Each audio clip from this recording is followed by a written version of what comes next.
warahmatullahi wabarakatuh. Bagaimana kabarnya hari ini anak-anak?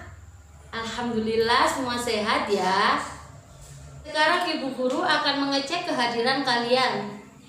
Hani, Ratna Dwi, Klarinza, Asti Novita, Muhammad Aska, Muhammad Ibnu, Wisnu Bima, Ahmad Imam, Meiza Luna, Muhammad Jeffrey.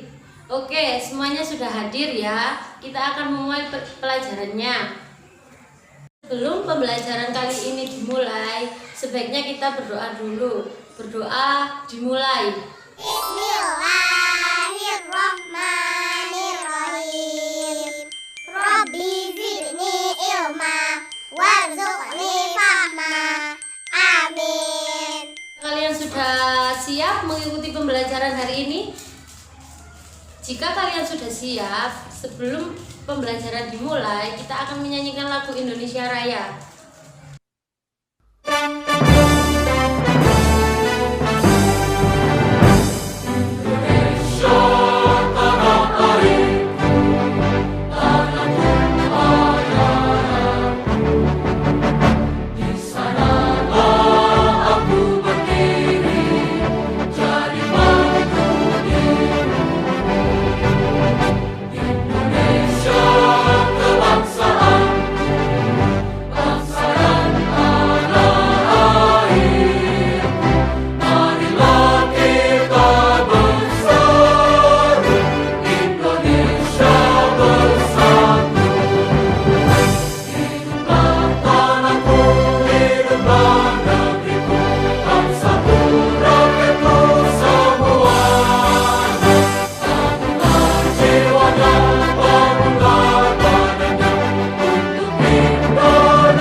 Selesai.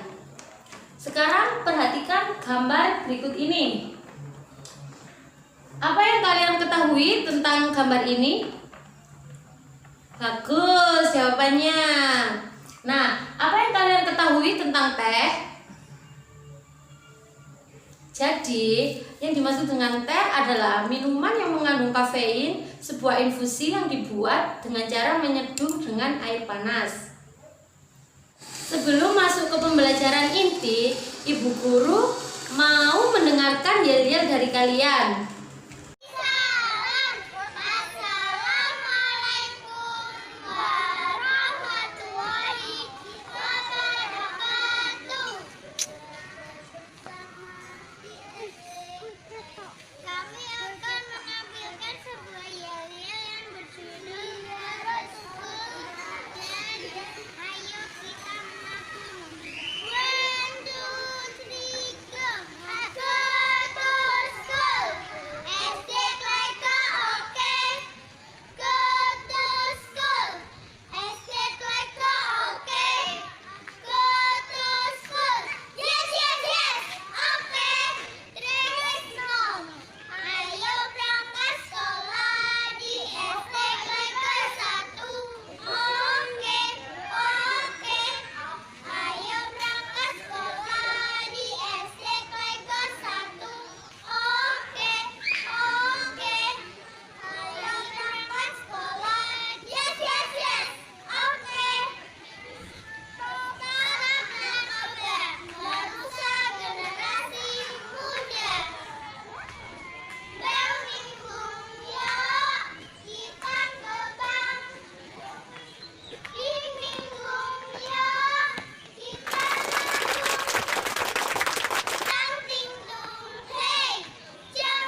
Kita akan berdiskusi tentang pekerjaan.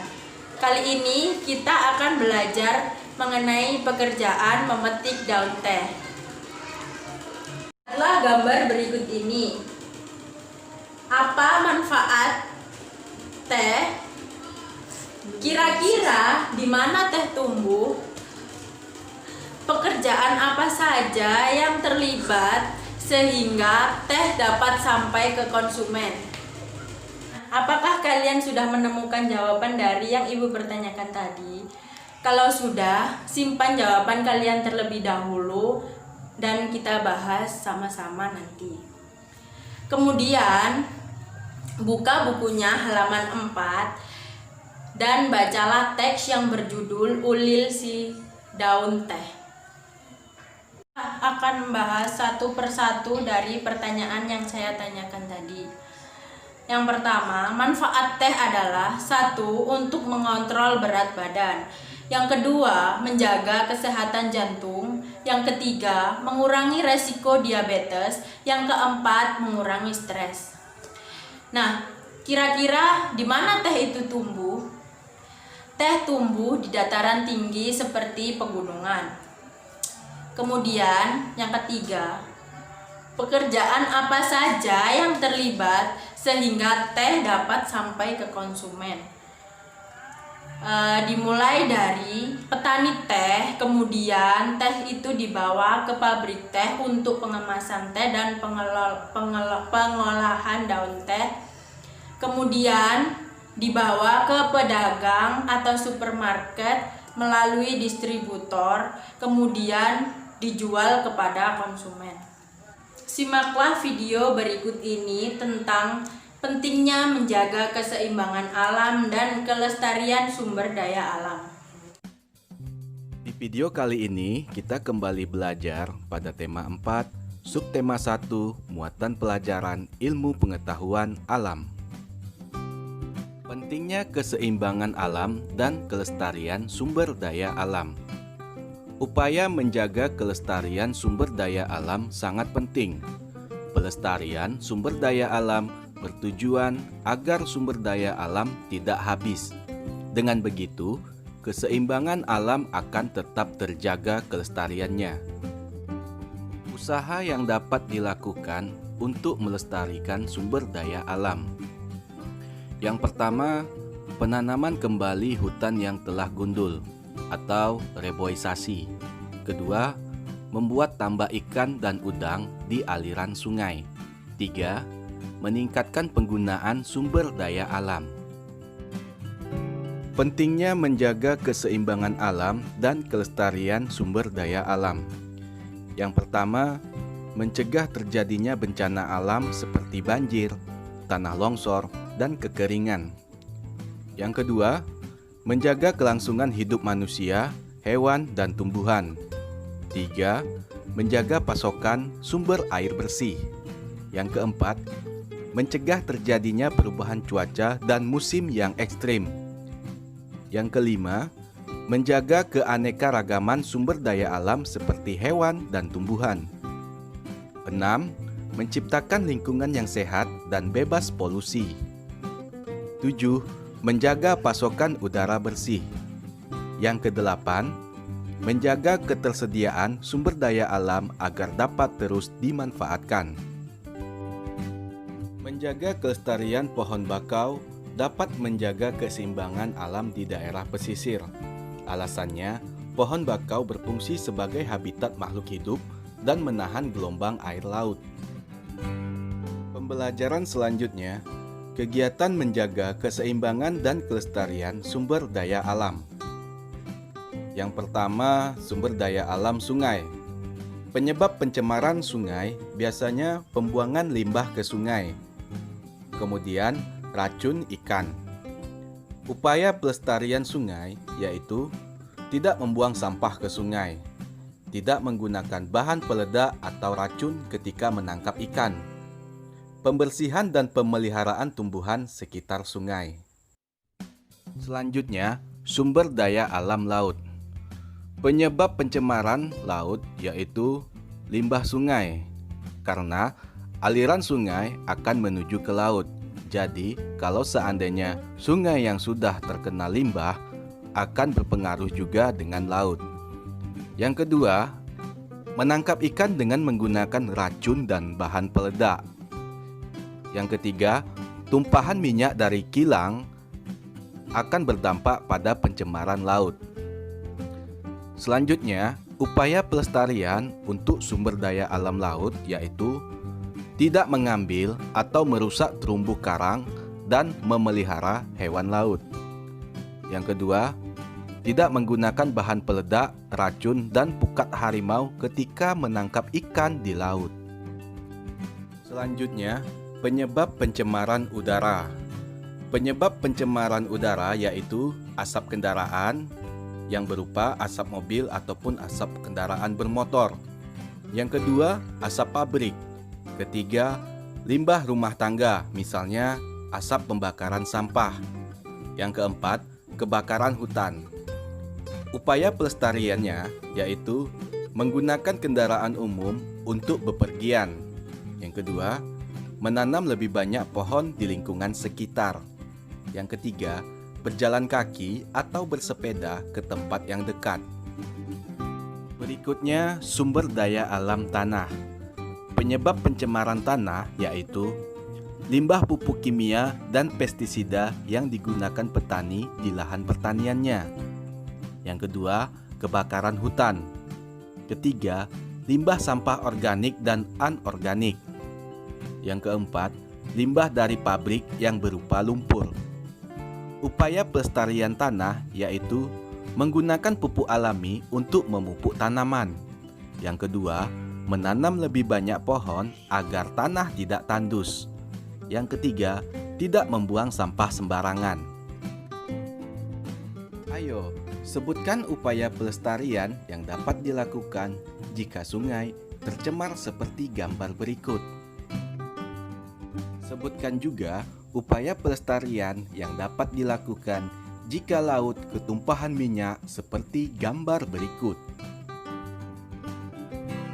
Kita sebagai warga Indonesia patut berbangga karena negeri tercinta ini memiliki keindahan alam dan ribuan kebudayaan yang sangat mempesona. Sumber daya alam adalah suatu yang dapat dimanfaatkan untuk berbagai kepentingan dan kebutuhan hidup lebih sejahtera yang ada di lingkungan sekitar kita. Kita sebagai warga Indonesia patut berbangga karena negeri tercinta ini memiliki keindahan alam dan ribuan kebudayaan yang sangat mempesona. Tapi banyak pemuda dari pemuda Indonesia yang enggan bahkan memandang kebudayaan Indonesia sebagai budaya kuno. Mereka menganggap di era globalisasi seperti ini, kebudayaan Indonesia terkesan ketinggalan zaman karena tidak mengikuti perkembangan zaman. Jika kita melestarikan sumber daya alam, maka kita dapat menghemat sumber daya alam tersebut untuk masa sekarang dan sebagai cadangan untuk masa mendatang. Kerusakan lingkungan dan sumber daya alam sebagian besar dilakukan oleh manusia yang tidak bijaksana dalam memanfaatkannya, yang akhirnya menyebabkan kerugian bagi makhluk hidup. Jadi, sangatlah penting bagi kalian untuk melestarikan sumber daya alam agar tidak merugikan orang lain. Dan janganlah merusak lingkungan kalian yang dapat mengakibatkan sumber daya alam akan hancur dan tercemar. Jagalah lingkungan kalian sendiri demi kebaikan kalian dan orang-orang sekitarnya. Baik, anak-anak, sekarang buka buku halaman 2, kerjakan peta pikiran yang ada. Perhatikan gambar pertama. Di sini, Ibu mengasih sebuah clue. Yang pertama, ada seorang bapak-bapak yang sedang mencangkul di sawah. Apakah pekerjaan bapak-bapak tersebut? Perhatikan gambar kedua. Di situ terdapat bapak-bapak sedang mengarungi lautan. Sedang apakah bapak-bapak tersebut? Perhatikan gambar ketiga. Di situ terdapat bapak-bapak yang sedang mencangkul. Apakah pekerjaan bapak-bapak tersebut? Ada yang bisa menjawab anak-anak? Kalau tidak ada, Ibu Guru tunjuk ya. Hani, apa sih gambar yang ada di nomor 1? Ya, itu adalah gambar petani yang nantinya akan menghasilkan beras sebagai makanan pokok masyarakat. Yang sekarang Ibu tunjuk adalah Ratna. Gambar kedua, gambar apa Ratna? Iya, itu adalah nelayan yang nantinya akan menghasilkan ikan sebagai sumber makanan pokok masyarakat. Untuk pertanyaan selanjutnya, saya kasihkan kepada Clarinsa. Apa pekerjaan nomor 3 Clarinsa? Bagaimana Clarinsa? Baik, soal akan Ibu lempar ke Wisnu Bima. Apa pekerjaan nomor 3 Wisnu? Ya, pekerjaan nomor 3 adalah petani yang sedang berladang menanam jagung. Nah, itu tadi pertanyaan yang Ibu berikan kepada anak-anak. Sekarang, mari kita lihat sebuah video yang menerangkan jenis-jenis pekerjaan yang ada di kehidupan. Halo anak-anak 4A, apa kabar? Semoga kalian semua sehat dan semangat untuk memulai belajar online hari ini. Semangat pagi semuanya, selalu semangat dan tetap di rumah aja. Hari ini kita mau belajar apa ya? Ayo, kira-kira kita mau belajar apa? Ayo. Jadi, hari ini kita akan belajar jenis mata pencaharian penduduk berdasarkan tempat tinggalnya. Yes, selamat belajar anak-anak. Pertama, mata pencaharian di daerah pantai. Yang kedua, mata pencaharian di daerah dataran tinggi. Dan yang ketiga, mata pencaharian di daerah dataran rendah. Yang terakhir yaitu mata pencaharian masyarakat kota. Pencaharian di daerah pantai. Yang pertama yaitu nelayan. Yang kedua yaitu pengusaha tambak. Yang ketiga yaitu petani tambak. Yang keempat yaitu petani garam. Dan yang terakhir yaitu pengrajin. Mata pencaharian penduduk di dataran rendah. Apa itu dataran rendah? Dataran rendah merupakan dataran dengan ketinggian 0 sampai 200 meter di atas permukaan laut. Apa aja sih mata pencaharian penduduk di dataran rendah? Ya, ada petani, buruh, pedagang, pengrajin, peternak, karyawan, dan pegawai. Mata pencaharian di dataran tinggi. Apa itu dataran tinggi? Dataran tinggi merupakan wilayah dataran yang terletak pada ketinggian lebih dari 600 meter di atas permukaan laut. Ayo anak-anak, kita sebutkan mata pencaharian penduduk di dataran tinggi. Ya, ada peternak, petani, buruh perkebunan, tukang, dan pedagang. Nah anak-anak, sekarang adalah mata pencaharian penduduk masyarakat kota. Ada apa aja ya? Oh, ada guru, dokter, sopir, pedagang, polisi, wira swasta, dan ada yang juga menjadi guru. Oke anak-anak, pelajaran hari ini sudah selesai. Kita sudah mempelajari jenis mata pencaharian penduduk berdasarkan tempat tinggal. Nah, selanjutnya kalian akan mengerjakan kuis online yang sudah Budi pernah berikan.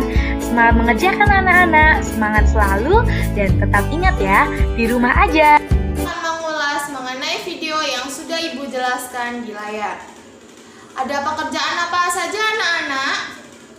Ya, yang pertama di daerah pantai terdapat petani garam. Terus yang kedua ada nelayan. Dan untuk pekerjaan yang selanjutnya ada pekerjaan apa saja anak-anak? Ya, bagus, benar sekali. Jadi di daerah di dataran tinggi terdapat pekerjaan petani dan juga peternak. Terus, pekerjaan yang selanjutnya ada apa saja anak-anak? Iya, betul sekali, pintar Clarinsa. Daerah di dataran rendah pekerjaannya adalah sebagai petani dan juga buruh. Untuk pekerjaan di daerah kota, ya ada apa saja anak-anak? Ya baik, pintar Ratna. Di daerah kota terdapat sebuah pekerjaan yaitu guru dan sopir. Nah, sekarang ibu mau menampilkan sebuah gambar. Lihat gambar berikut ini. Lalu, lihat gambar berikut ini. Dan selanjutnya, lihat gambar berikut ini. Dari pekerjaan yang ibu tampilkan tadi, apa fungsi dari masing-masing pekerjaan tersebut? Ada yang tahu dari masing-masing pekerjaan tersebut apa fungsinya? Ada yang tahu, anak-anak? Iya, Ratna ingin menjawab. Iya, good job Ratna. Ada yang tahu lagi, anak-anak? Bima bisa menjawabnya. Baik, good job Wisnu. Ada yang tahu lagi? Tidak, baik. Nah, sekarang ibu mau memberi tugas kepada kalian. Buatlah 2 kelompok atau dengan teman sebangku kalian mengenai pekerjaan-pekerjaan yang ada di lingkungan sekitar. Lalu, diskusikan apa saja pekerjaan-pekerjaan tersebut. Sekarang, mari kita menyimak video yang ibu tayangkan berikut ini. Pada video pembelajaran kali ini, kita akan belajar pada tema 4, subtema 1, muatan pelajaran bahasa Indonesia. Mengulas isi buku sastra, menjelaskan satu persatu hal yang dibahas di dalam buku dan menilai dan memberi pendapat terhadap buku. Hal yang diulas dalam buku, pertama, data buku, kedua, inti cerita, yang ketiga, manfaat membaca buku tersebut, dan yang keempat, kelebihan dan kekurangan buku. Menyebutkan tokoh-tokoh pada cerita. Tokoh adalah pelaku dalam sebuah cerita. Nah, tokoh itu dibedakan atas tokoh utama dan tokoh pembantu. Tokoh cerita dapat berupa manusia, tumbuhan, hewan, atau benda mati. Jika tokoh utama berwujud tumbuhan, hewan, atau benda mati, maka tokoh tersebut bertingkah laku seperti manusia. Memberikan pendapat terhadap perilaku tokoh dari cerita yang dibaca. Lakukan cara berikut untuk memberikan pendapat terhadap perilaku tokoh. A. Membaca seksama jalan cerita. B. Memperhatikan perkataan dan perbuatan tokoh. C. Memperhatikan gambaran lingkungan kehidupan tokoh. Kita bisa memberikan pendapat tentang sikap tokoh pada cerita. Saat memberikan pendapat, kita harus memperhatikan hal-hal di bawah ini. Pertama, komentar disampaikan dengan bahasa yang sopan. Kedua, komentar disampaikan dengan alasan yang logis. Ketiga, komentar disampaikan dengan ucapan yang jelas. Yang keempat, tidak menyinggung perasaan orang lain. Ayo, simaklah cerita semut dan belalang berikut.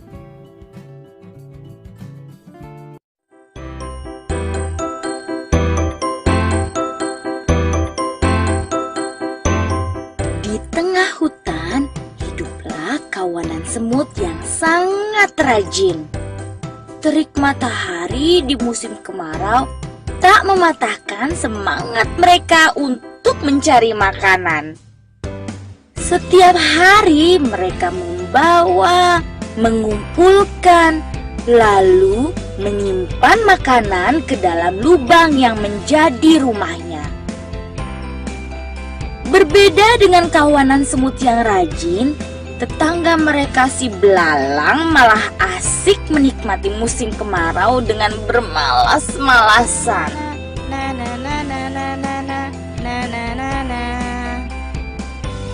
Suatu ketika, kawanan semut rajin itu lewat di depan belalang yang sedang asik bernyanyi sembari memainkan gitar kesayangannya. Hai semut, apa yang sedang kalian lakukan? Kami sedang mengumpulkan makanan untuk persiapan musim hujan. Ah, buat apa? Musim hujan kan masih lama. Lebih baik bersantai dahulu. Ayo sini, bernyanyi bersamaku. Semut tidak memedulikan perkataan belalang. Mereka kemudian berlalu meninggalkannya.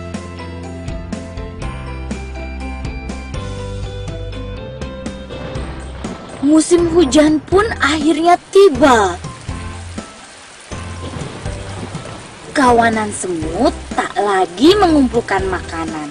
Mereka duduk nyaman di dalam rumah yang hangat sambil menikmati makanan yang berlimpah. Sementara itu, tetangga mereka, si belalang, hanya bisa diam menyesali nasibnya karena tidak memiliki makanan sedikit pun. Ia sedih dan kelaparan. Saat belalang terbaring lemah tak berdaya, datanglah kawanan semut ke rumahnya. Hai belalang, kami membawakan banyak makanan untukmu. Belalang terkejut dengan kedatangan kawanan semut baik hati tersebut. Apalagi mereka membawakannya makanan yang lumayan banyak. Terima kasih ya semut. Aku berjanji, esok akan giat bekerja dan tak bermalas-malasan lagi. Sudah, tak usah bersedih. Ayo, kita makan bersama. Begitulah cerita kawanan semut yang rajin, baik hati serta suka berbagi, dan si belalang yang menyadari bahwa kemalasan akan merugikan diri sendiri. Bagaimana pendapatmu dengan sikap kawanan semut? Bagaimana pendapatmu dengan sikap belalang? Memberi pendapat tentang inti cerita. Langkah-langkah memberikan pendapat dalam cerita. A. Bacalah cerita dengan cermat. B. Carilah paragraf yang memuat permasalahan. C. Carilah penyebab awal munculnya permasalahan tersebut. D. Carilah juga bagaimana permasalahan diselesaikan. Menurutmu, apa penyebab permasalahan pada cerita semut dan belalang? Lalu, bagaimana permasalahan tersebut bisa diselesaikan? Baik, Ibu akan mengulas mengenai video yang sudah Ibu tayangkan tadi. Jadi, di situ terdapat sebuah buku sastra di mana terdapat sebuah toko, watak, tempat. Anak-anak, sekarang Ibu minta untuk membaca cerita tentang bagaimana tumbuhan berpengaruh terhadap keseimbangan alam dalam judul teks Taman Bermain yang Hilang.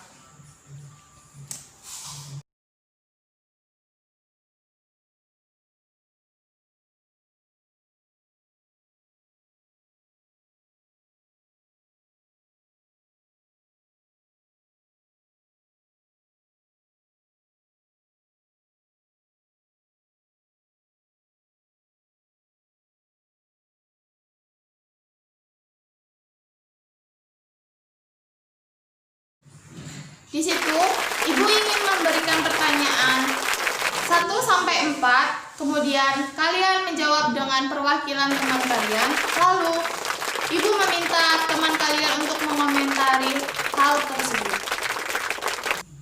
Nomor 5, Ibu ingin kalian menjawab individu. Jadi Ibu akan memberikan sebuah reward buat kalian yang telah menjawab pertanyaan dari Ibu tadi. Reward yang pertama akan Ibu berikan kepada Hani. Reward yang kedua akan Ibu kasihkan kepada Ratna. Tepuk tangan kepada mereka semua yang dapat hadiah. Yeay.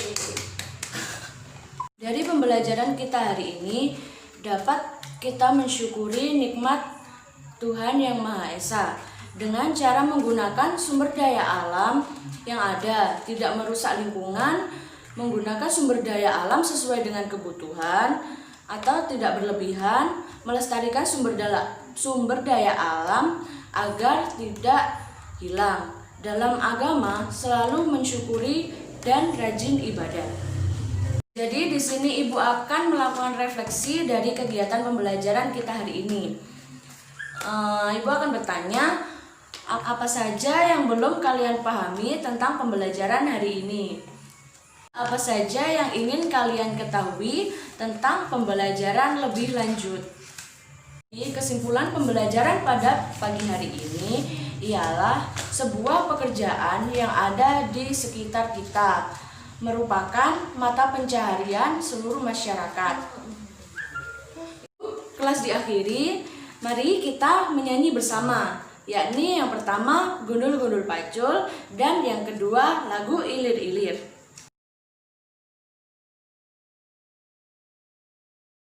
Solid Kids.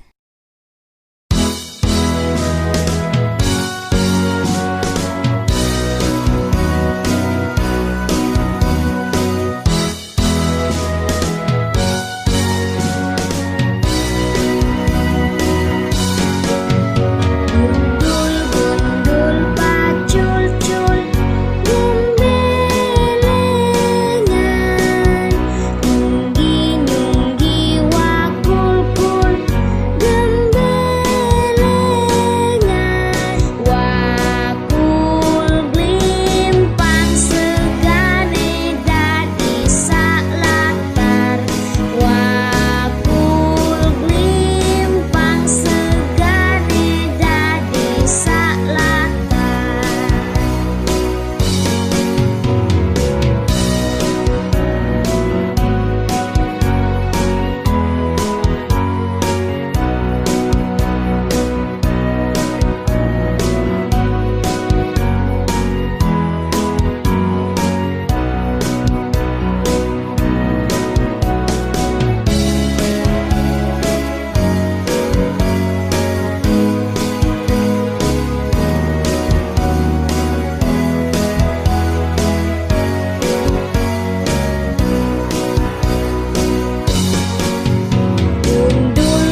kita pulang, marilah kita berdoa terlebih dahulu. Berdoa dimulai.